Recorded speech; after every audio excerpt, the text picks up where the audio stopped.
In today's video, I'm going to teach you how to add stock in Zoho Books. To get started, open your Zoho Books account and make sure you're on the main dashboard. We'll begin by checking a setting that allows inventory tracking, because this is what makes stock updates work properly inside the system. From the dashboard, click the gear icon to open your settings. Then go to the Items section. This is the area where you manage product-related settings and make adjustments for how inventory is tracked. Once you're there, look for the option to enable inventory tracking. Mark the checkbox to turn that on. This step is important because if inventory tracking is not enabled, Zoho Books won't be able to properly record stock quantities for your items. After selecting that option, click Save to apply the changes. Now head back to the home screen. From there, click Items again. In this section, you'll see the list of items that already exist in your account. This is where you can review the products you sell or purchase and make sure the correct item is set up for stock management. Select the item you want to work with.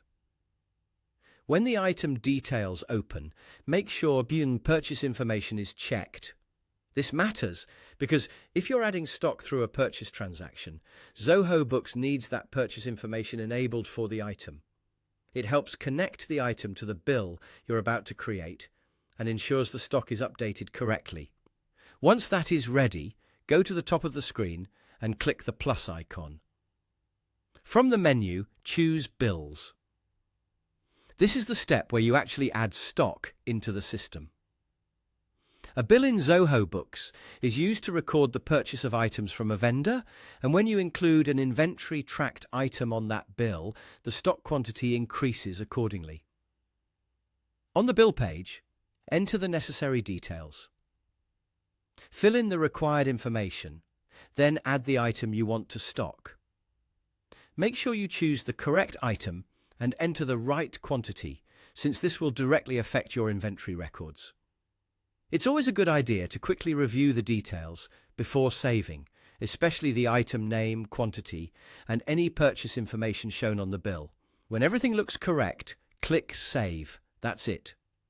Your stock has now been added through Zoho Books, and your inventory levels should reflect the update. This is a simple process once inventory tracking is enabled and your item is set up properly.